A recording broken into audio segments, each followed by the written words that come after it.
रायगड जिल्ह्यात वणव्याचे सत्र अद्यापही कायम असून शेतकऱ्यांना मोठा फटका बसत आहे।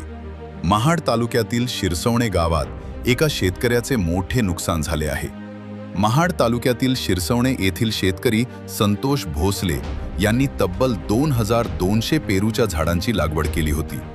यावर्षी चांगले उत्पन्न मिळेल या आशेवर ते होते, मात्र अचानक लागलेल्या वणव्याने त्यांच्या स्वप्नांवर पाणी फेरले।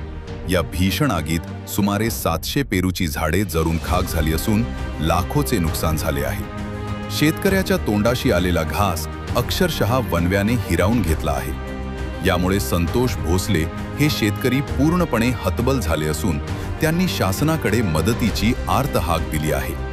मायबाप सरकारने तात्काळ नुकसान भरपाई द्यावी अशी मागणी त्यांनी केली आहे। नमस्कार, मी संतोष रघुनाथ भोसले, राहणार शिरसवणे, तालुका महाड, जिल्हा रायगड। मी या ठिकाणी जवळजवळ 3 एकरामध्ये पेरूची लागवड केलेली आहे। पहिलं पीक घेऊन झालं, आता हे दुसरं वेळचं पीक आहे।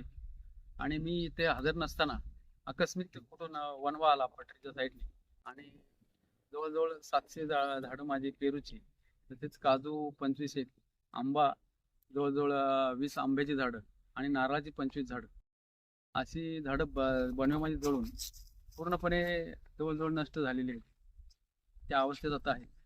तर माझं शासनाला एवढंच मत आहे की आता जवळजवळ माझ्या या 600 झाडांमधून मला जवळजवळ 4 ते 5 टन माल निघला असता आणि हार्वेस्टिंगला आलेली बाग जळून खाक झालेली, सर्व फळं जळून खाली पडलेली अवस्थेत आहेत आता। तर माझं शासनाला एवढंच म्हणणं आहे की या वणव्यामध्ये माझ्या पूर्णपणे जे ठिबक सिंचनची लाईन केली होती, लॅटरल वगैरे सर्व जळून खाक झालेले आहे। शासनाला एवढंच म्हणणं आहे की कुठंतरी मला ह्या नवीन म्हणजे आज सर्व तरुणाईला माझं आव्हान मी मागच्या न्यूजमध्ये केलंच होतं आपल्या मार्फत।